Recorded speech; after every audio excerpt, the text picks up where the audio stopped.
પાપડી ગાંઠિયા માટે મિત્રો perfect measurement સાથે કેટલો ગાંઠિયાનો સોડા, કેટલું પાણી, કેટલું તેલ અને કેટલા આપણે મીઠું નાખવાનું છે પરફેક્ટ મેજરમેન્ટ સાથે જ આ વિડીયોમાં શેર કરું છું. હેલો ફ્રેન્ડ્સ, સુપર મેજિક રસોઈમાં મિત્રો આપનું સ્વાગત કરું છું. આજે હું પાપડીની રેસીપી એટલે કે પાપડી ગાંઠિયાની રેસીપી તમારી સાથે શેર કરું છું. તો જન્માષ્ટમી આવી રહી છે. આપણે સૌરાષ્ટ્રમાં ફૂલ આપણે જન્માષ્ટમીનો તહેવાર ઉજવાય છે ત્યારે આપણે નાસ્તા બનાવીએ છીએ. તો ખાસ કરીને ગુજરાતમાં આપણે પાપડી વધારે ખવાય છે. તો ઘરે એકદમ ચોખ્ખી રીતે પાપડી કઈ રીતે બનાવીને એની રેસીપી તમારી સાથે શેર કરું છું. ગમે તો લાઈક કરજો, શેર કરજો અને નવા મિત્રો સબસ્ક્રાઇબ કરવાનું તો હવે બિલકુલ ના ભૂલતા. બાજુમાં રહેલ બેલ આઇકનને પણ પ્રેસ કરજો જેથી કરીને લેટેસ્ટ વિડીયોની માહિતી ડેઈલી મળતી રહે. આજે આપણે 500 ગ્રામ લોટમાંથી પાપડી બનાવીએ છીએ. એમાં કેટલા ઇન્ગ્રેડિયન્ટ, શું ઇન્ગ્રેડિયન્ટ નાખવા, કેટલી ક્વોન્ટિટી લેવી, કયો જારો વાપરવો, એ બધી જ પરફેક્ટ માહિતી સાથે આજે હું તમને, જે બિગનર્સ લોકો છે ને એના માટે આ વિડીયો એકદમ ઉપયોગી થશે. કે બાર જેવી જ તમારી પાપડી બનશે, ક્યારેય તમારે દોડવું નહીં પડે ને એટલી એકદમ સોફેસ્ટિક આપણી પાપડી બનશે મિત્રો.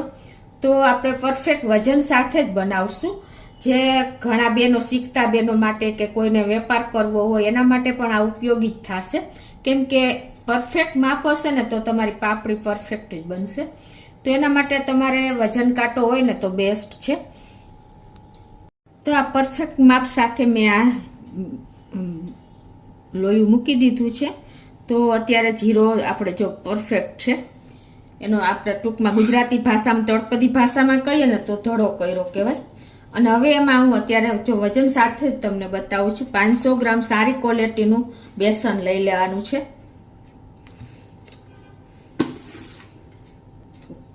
તો જો અત્યારે આપણે 500 ગ્રામ લોટ લીધો છે. તમને ખ્યાલ આવી જતો હશે.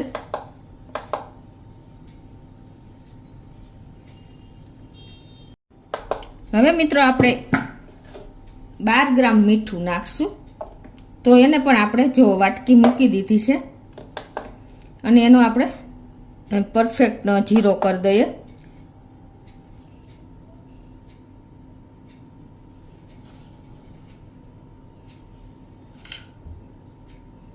તો આપણે જો 12 ગ્રામ મીઠું લઈ લેશું. એટલે પરફેક્ટ મેજરમેન્ટ સાથે જ હું તમને બતાવું છું.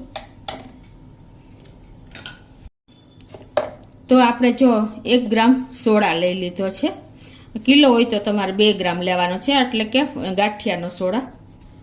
અને 5 ગ્રામ આપણે સ્ટ્રોંગ હિંગ લેવાની છે. હિંગનો ટેસ્ટ આમાં બહુ સરસ લાગે છે. 500 ગ્રામે 30 ગ્રામ આપણે તેલ લેવાનું છે મોણ માટે. હવે આપણે આ લોટ બાંધી લેવાનો છે બધું મિક્સ કરી. 500 ગ્રામ બેસન સામે આપણે 5 ગ્રામ હિંગ નાખી દેશું. 12 ગ્રામ મીઠું નાખી દેશું.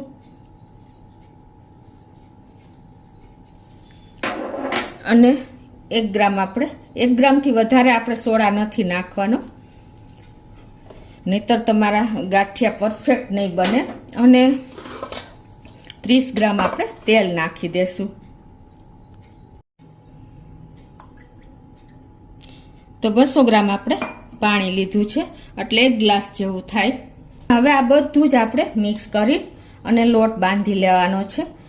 પરફેક્ટ પાણીનું માપ, હિંગ, સોડા, મીઠું અને બેસન પરફેક્ટ મેજરમેન્ટ સાથે તમે જો ધંધો કરવા માટે કોઈ ભાઈઓએ ચાલુ કરવું હોય કે બિગનર્સ લોકોએ પાપડી ગાંઠિયા શીખવા હોય ને, તો આ માપ હશે ને તો તમારા ગાંઠિયા બહારને ટક્કર મારે એવા તૈયાર થશે. તો હવે આપણે લોટ તૈયાર કરી લઈએ પાણી નાખીને. તો આ રીતે જો આપણે પાણી નાખી અને લોટ તૈયાર કરી લીધો છે. પૂરું પાણી આપણે 200 ગ્રામ વાપર્યું છે. હવે આને આપણે આવી રીતે લોટને એકદમ ફેટી લેવાનો છે. આવી રીતે હાથેથી સરસ તૈયાર કરી લેવાનો છે. અને આમાં આપણે પછી 1-2 મિનિટ તમે આવી રીતે કસરી લેશો ને એટલે સરસ તમારો પાપડી માટેનો લોટ તૈયાર થઈ જશે. હવે એમાં આપણે 2 ચમચી જેવું તેલ નાખી દેશું.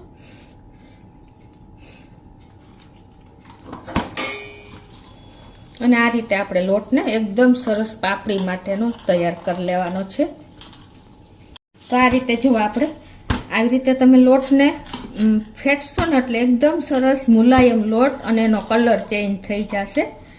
અને પછી તમારા હાથ ચોખ્ખા કરવા માટે આવી રીતે ચપ્પાની ઊંધી સાઈડથી તમે કરી શકો અથવા તાવીથો તમે લઈ શકો છો આવી રીતે. અને પછી તમારે આવી રીતે તાવીથાથી કે ચમચેથી લોટ બધો ભેગો કરી લેવાનો છે. 2 થી 4 મિનિટ તમે લોટને એવી રીતે કરશો ને એટલે એકદમ તમારા લોટનો કલર ચેન્જ થઈ જશે અને એકદમ સરસ મુલાયમ તમારે પાપડી માટેનો લોટ તૈયાર થઈ જશે. લોટ હંમેશા સારી ક્વોલિટીનો લેવાનો.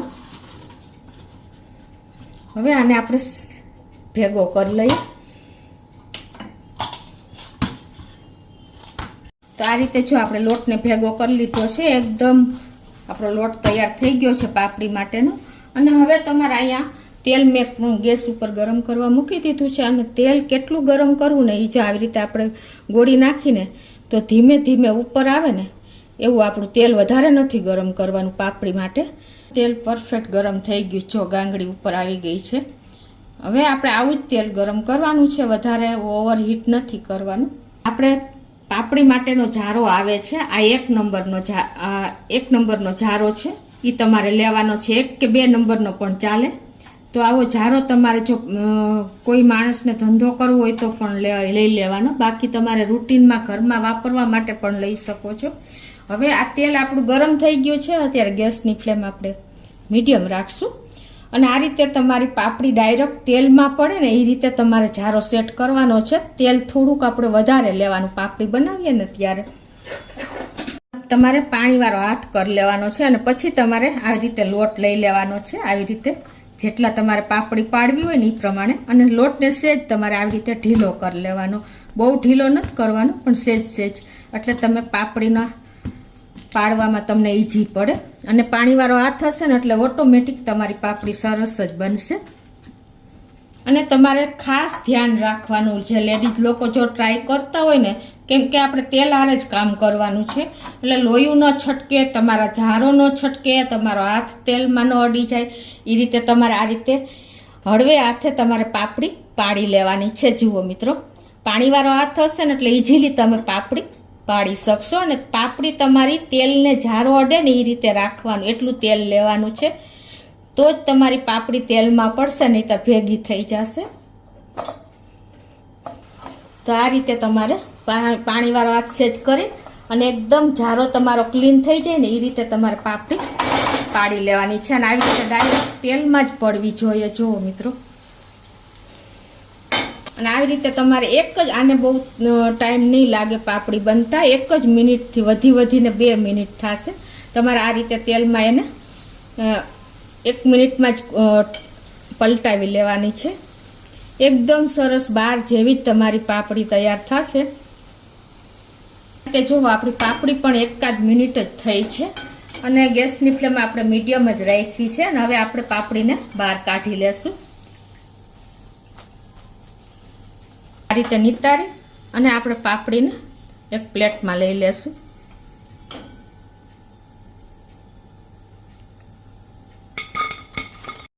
તો આ રીતે જો આપણે બીજો રાઉન્ડ પણ તૈયાર કરી લીધો છે.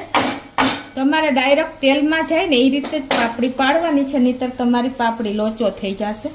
તો જો આપણે 1 મિનિટમાં જ આ પાપડી તરાઈ જશે, કોઈ ટાઈમ નહીં લાગે. આ રીતે જો આપણે 500 ગ્રામ બેસનની પાપડી બનાવી લીધી છે. એમાં આપણે તેલ આપણે નાખ્યું છે 30 ગ્રામ, હિંગ નાખી છે 5 ગ્રામ, મીઠું નાખ્યું છે 12 ગ્રામ અને સોડા નાખ્યા છે 1 ગ્રામ. એટલે તમારે જો કિલોની ક્વોન્ટિટી હોય ને બેસનની તો તમારે ડબલ કરી નાખવાનું. અને પાપડી જો એકદમ ભૂકો થઈ જાય ને એવી પાપડી આપણી બની છે. જો મિત્રો છે ને, તો આ રીતે તમે, અને આ મેં અત્યારે વજન કર્યો ને તો 850 ગ્રામ જેવી પાપડી થઈ છે મિત્રો. એટલે આપણે 1.5 પાપડી થાય છે. માર્કેટમાં તમે લેવા જાઓ ને તો તમને બહુ કોસ્ટલી પડે.